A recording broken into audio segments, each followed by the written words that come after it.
in light of the recent U.S. tariff threats, now you've mentioned they might be real, they might be provisional or a bluff, but how do you think Europe will shift its economic landscape? How are they going to overcome these threats and challenges, particularly regarding its major sectors like automotive and luxury goods?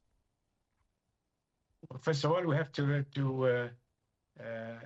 remind that Europe is 450 million citizens and consumers and economic players, while the US is 350 or a little bit more. But there is a big difference in favor of the European Union. Of course, the US economy is stronger. And the European economy, the US economy has also a more important deficit. And with the deficit, they are financing the growth of the economy.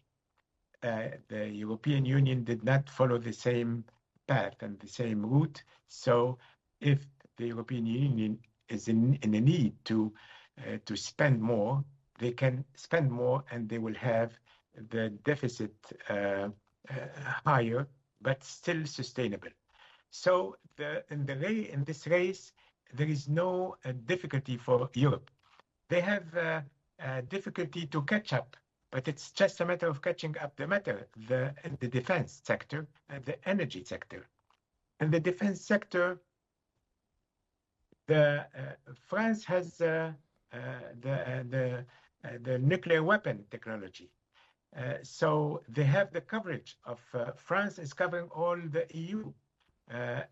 So there is no threats that cannot be stopped because the French umbrella will cover the EU.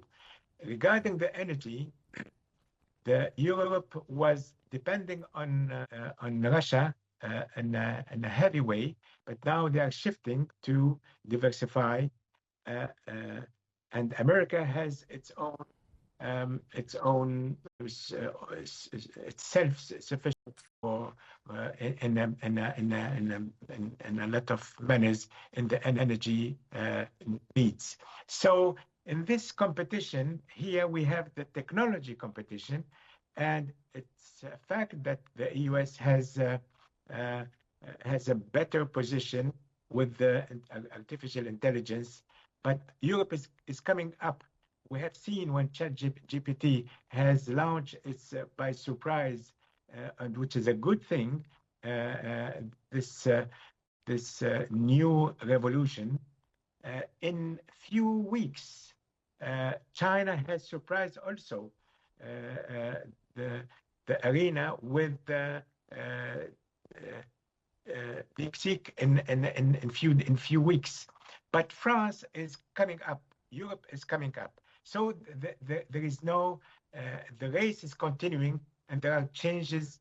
India is coming on the scene, and there are changes every day. So we have to follow up the matter. So the matter is not resolved in favor of one or another. But still the competition is there. Now there is the political issue and the intellectual issue and the cultural issue. Europe has its culture for centuries. Now the US has shifted to another political system, the Trump system, a populist system, whether we like it or not, it's a fact. And but it's not new in Europe. This is a reality.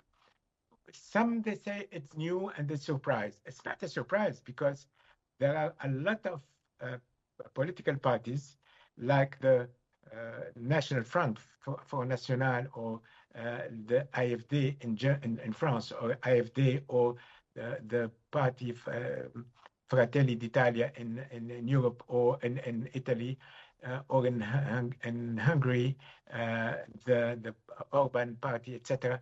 This movement, the extreme right or the far right parties are existing, but the fact that they are representing between 15–20%, sometimes 30% in Europe.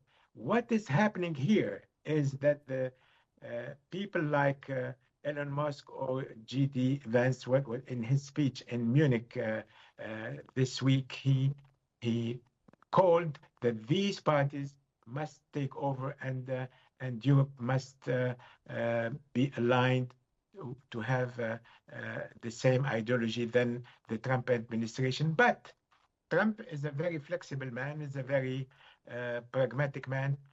We have to see how things will develop in the next few weeks. Yes. And